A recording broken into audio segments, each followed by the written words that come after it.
Kimberly, welcome back to the show. How can we help you today? For the trailer? Yes. Yeah, so I recommend people use Adobe Podcast because it provides the transcript and you can export it as a videogram. You do want to make sure you always use Adobe Podcast Voice Enhance. Right. That's really important for our podcasting class because you want the AI to take some of the hard work out of what used to be called Adobe Audition hours, right? Yeah. Right. So it really is helpful. To YouTube or something, or just in the Yeah, class? you want to always upload everything to YouTube. Even if in Adobe Podcast you're using the export feature called audiogram to create a video, but everything should always be exported to YouTube because that's where you're getting your analytics from. Because the podcasting platforms, they don't provide very good analytics at all. They provide some, and some of them are better than others, but nothing like what YouTube provides. And that will be important later for your media kit to be able to say, this is how many views I have on my podcast. And the trailer is part of that podcast. Okay, but we're going to make it public on YouTube. Yes. Otherwise, you don't get the watch data. And Okay. and obviously there are exceptions for military students, etc., or people who have high social anxiety and don't want to share their face on camera, which I totally get. For the most part, most people will be able to share public YouTube so they can get the feedback. But we don't have to post it on social media otherwise. No, but we do have a social media assignment where you will have to post it on social media, but that can just be a short on your YouTube channel. It doesn't have to be IG or one of the other ones. Instagram or anything like. Okay. Yeah. Responding to your peers is an important part of online learning since we don't have a classroom where we meet. With your trailer, you can just pop the entire video into Adobe Voice Enhance and it will process the video. It just improves the audio, doesn't touch the video, which is nice. So what's really cool about this is you can actually add music straight from this dashboard. And it's so easy. And that's why I say, hey, use Adobe Podcast this time. So let's say Shimmer, let's say we're going to add a short one. Well, that's my intro. And then I can click here and I can say, welcome to the show, Kimberly Whitt. It's so amazing that you're asking so many great questions because these are going to help other people. It's a fantastic contribution to the entire course community and we appreciate you. So I hit stop, that processes. Obviously it takes a second to process, but it provides a transcript and I can edit that just like I would a Word document. And then after I get done with this, I go to export and I find audiogram. And here, because you're a UTSA member, you can choose all these different premium backgrounds. Upload. And a lot of times it's easier if you put the words on the camera that you're using. For example, I know phones have prompters and you can put the words that you want to read on your iPhone and then you just read it. And because it's right next to the camera, it looks less like you're reading. You have to get kind of further away with the camera, which isn't good for audio. So having some kind of mic there is good too.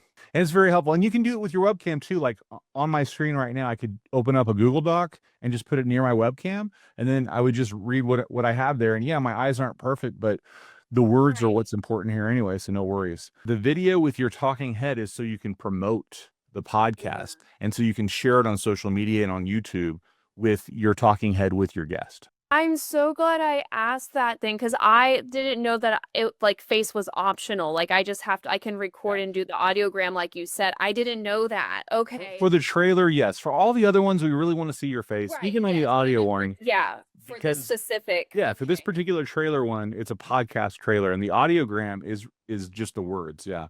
But we would love to see your face. If you can show your face for your trailer, please do. That is always preferred. It's just not required. It automatically clipped the video along with it. And I was like, that is cool. That's awesome. Yeah. And I got it down to, I cut it down to like 7 minutes, but I exported it.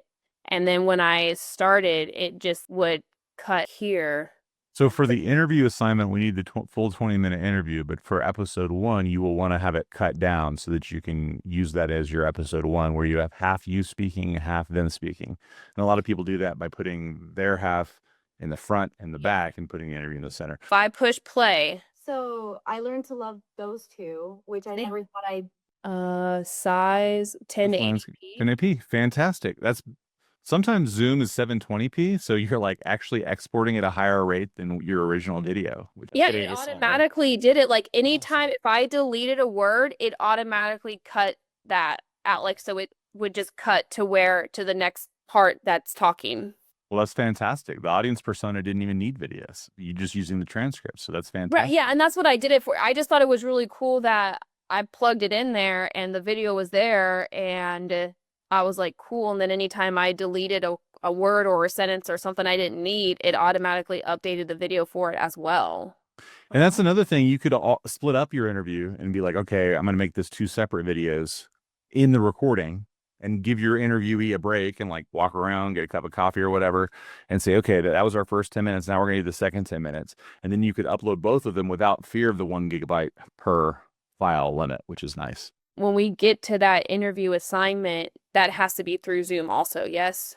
It doesn't have to be through Zoom. Some people like to use the free tier of Riverside because the audio quality is a little bit better in Riverside. Okay. There's other apps that will do the same thing and record video other than Zoom. It's just that Zoom is the most accessible and easy to use. So we say, hey, everybody, just use Zoom because it's easy.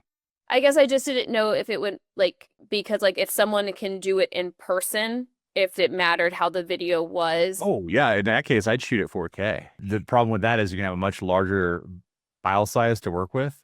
Yeah. But your iPhone or your Google phone will shoot a 4K video, and that'll be Right. higher quality. And then the other thing is making sure that you're connecting your phone to your audio interface so that Right. you have better sound. That being said, if you have the phone close enough to the speakers, when you run it through Adobe Podcast Voice Enhance, it will sound much better. It's just easier for post-production purposes to have like one of those little mics. You've seen people on social media holding the mics. That's one of the Yeah. reasons. Audio is something people don't have patience for when it's bad. Bad video, they have patience for some reason, but bad audio, they don't like it. And I guess if I have a mic that hooks into an audio interface, it shouldn't matter as long as I can connect that to my computer. It should be fine. Well, if you're recording on your phone, then you would want to connect it to your phone with something like a TRRS cable. You're recording through your computer and you just have like a Google Doc up or something like that, and you're using your webcam, then yeah, you're good. I mean, it's a pretty good webcam. Yeah, it works great.